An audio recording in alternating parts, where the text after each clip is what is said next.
वो घरों की मजालिस से वो लोगों का आना और जाना, कहते हैं परदेश में रहकर परदेश याद आने लगता है। क्या हुसैन के बच्चों को मदीना याद ना आया होगा? क्या सैयद को अपना वतन याद ना आया होगा जो 28 रजब से निकली थी? क्या अपना घर याद ना रहा होगा ज़ैनब को?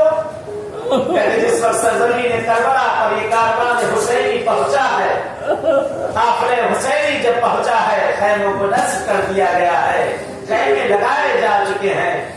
कहते इमाम हुसैन अलैहिस्सलाम जनाब कासिम को साथ में लिए हैं और कुछ लोग साथ साथ थोड़ा सा जगहें दिखा रहे, कहते देखो बेटा यहाँ पर फला शहीद होगा, यहाँ पर फला शहीद होगा, यहाँ पर शहीद होगा, यहाँ पे और मोहम्मद शहीद होंगे। कहते कहते कहते एक मरतबा आका हुसैन जब कह चुके तो उसके बाद आका ने जुमला कहा, मौला फरमाते हैं कि देखो मेरे लाल, यहाँ पर तेरा छोटा भैया शहीद किया जाएगा।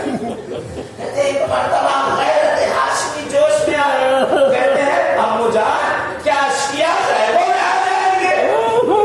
कहते नहीं मेरे लाल, मैं सिर्फ को अपने हाथों पर लेकर आऊंगा। कहते हैं कि एक मरतबा जनाब कासिम ने भी सवाल कर दिया, अम्मू हे अम्मू क्या इन शोहदा में मेरा नाम नहीं है अम्मू?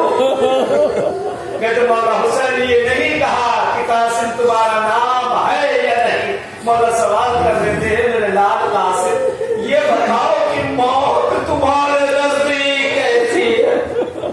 कासिम फरमाते हैं अम्मू शहद से भी ज्यादा शीरीन, अहला मिनल असल, शहद से भी ज्यादा शीरीन मौत मेरे नजदीक है।